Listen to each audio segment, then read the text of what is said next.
parmi les astres, Sirius, c'est comme ça que Plutarque l'écrit, il parle bien sûr de Sirius. Parmi les astres, Sirius est celui que les Égyptiens consacrent à Isis parce qu'il amène l'eau. Parce que, évidemment, cette étoile est directement associée à l'inondation.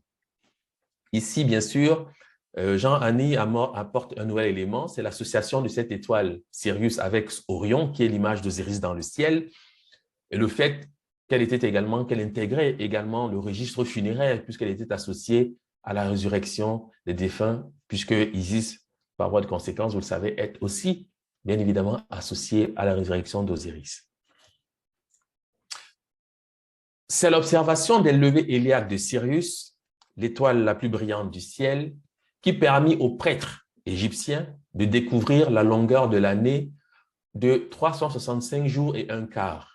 On sait que Sirius suit la constellation d'Orion et se lève après elle. On sait que Sirius suit la constellation d'Orion et se lève après elle. Les Grecs voyaient en Orion un géant, un chasseur, et dans Sirius, le chien qui le suivait. En Égypte, Orion représentait Osiris et Sirius, Isis. Okay? Car ce sont des éléments qui, je pense, ne sont pas nouveaux, mais il est bon de le rappeler dans ce contexte.